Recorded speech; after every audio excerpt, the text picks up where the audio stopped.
I want to show you a nice way to get out of the stuck mode. And if you're not feeling stuck, but you just want to perform at a higher level, the reason we get stuck was we're only using one part of us. We all have multiple personalities. Have you consider at least 4 archetypes that we could use within you? And I'm going to make this quite practical. So let me give you an example. 4 years ago, I got a phone call from Conor McGregor's team. A year and a half or 2 years before, lost from this man named Khabib, if you know the UFC, but they had really bad blood. It wasn't just getting beat. They said things to each other. They attacked each other's families and personally, and they're both very intense men. He lost to this guy, and he was living on anger. Before, considered Mystic Mac, he could read people's punches before they happened.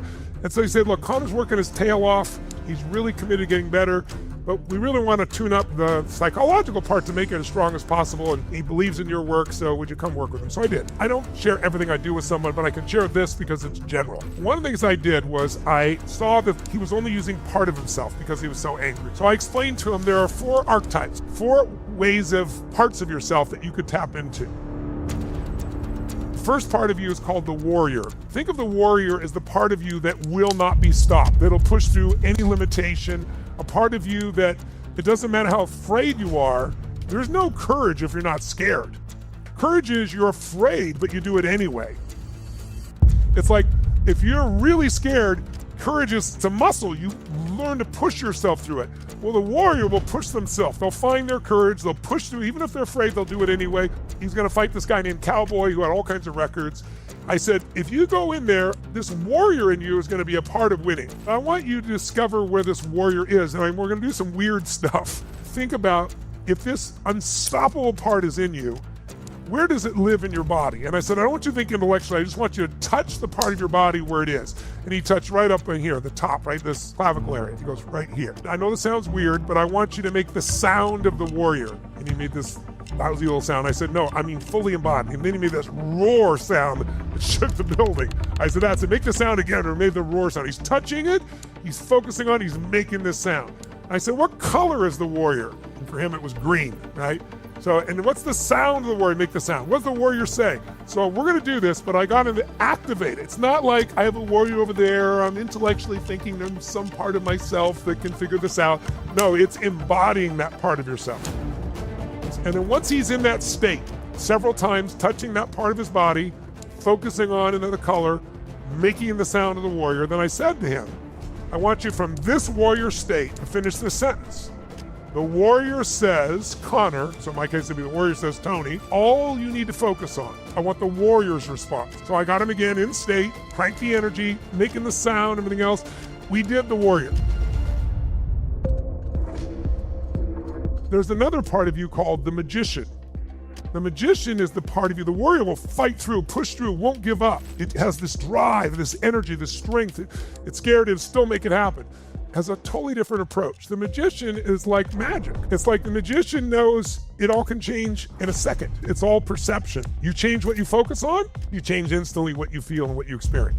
How many of you have ever been at a funeral and it's really depressing and sad, people are in tears, and then someone shares a story, a funny story about the deceased, and you go from crying to laughing in 2 seconds. And all that's changed is you changed your focus. So the magician knows that they find the easy, simple way. And I said, you used to be known as Mystic Mac, because he was known for almost like being able to see what punch someone's going to throw before they even started to move. That's how magical he was. That's why he became such a champion in multiple weight classes. And I said, let's have you find that part of you. And so he found where that part of him was, and he touched his face like this. And then he started to grin from ear to ear, and he started smiling like that. So now he's in a different state. He's focusing on it. He's got the color of the magician, the sound of the magician. And then I had him keep saying things, and he got a whole different set of distinctions that calmed him down.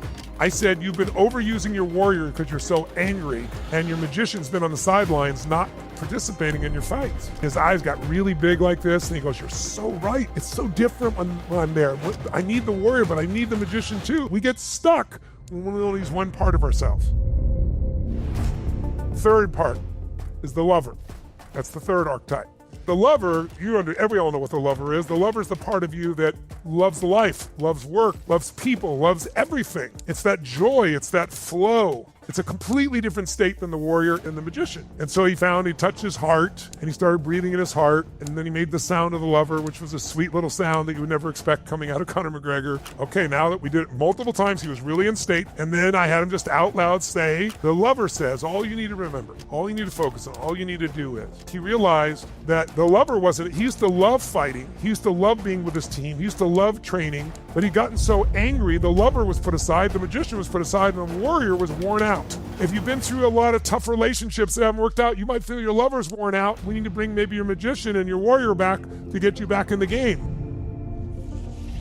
So then the last one is the sovereign, the king or the queen, the sovereign. And I said, this is the part of you that is wiser than your years. This is the part of you that maybe is connected to God or the universe, that has fought the wars and knows that even if you lose the battle, you can still win the war. This is the wise part that has history. A great king, a great queen. Now, you don't become a great king or queen by claiming you're a queen or king, by the way. I'm such a queen, I'm such a king.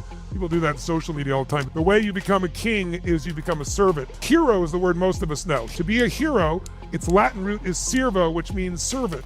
When you serve the most people, that's when you get to be the hero. But you got to be the servant, right? The sovereign is the servant to all that you've ever experienced. It's incredibly wise. It's not fearful. Sovereign has vision beyond this moment. Even if the moment looks horrible, the sovereign knows we're going to get through it. So I got him to find a sovereign. I got him to make the sounds the sovereign, the colors the sovereign, and then what sovereign says. Conor, all you need to focus on. You remember, all you need to do. So he got all of this coaching, and this coaching was coming from within him. And now all these parts are awake and alive. I had him go to bed that night with some instructions, and I came back the next day for the fight. And right before the fight, I went backstage with him for just 10 minutes, and all we did was reactivate all 4 of these parts. And if you saw the fight, it's a very famous fight against Cowboy. He's a really good competitor. And in the first few seconds, Cowboy makes a move, and it looks like he's going to take Conor down in the first 20 seconds. It really looked good. And all of a sudden, Conor, the magician in him, popped in, is what he explained to me afterwards. And in a millisecond, his brain anticipated what was going to happen, and he found a way to push through and use a headbutt and hit him, and then a punch, another punch.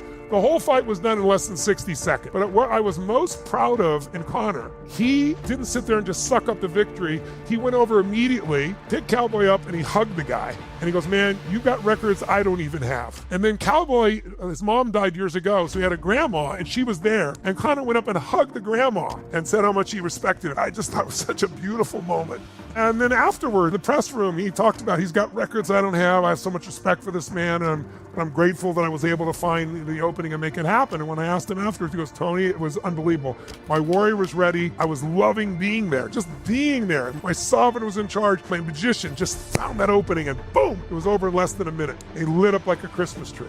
All of those pieces are there. Later on, then at another fight, he got back to drinking a little bit and broke a leg and got angry again and went back to the old pattern. So we can make ourselves successful or unsuccessful just by, do we use all of ourselves or just part of ourselves?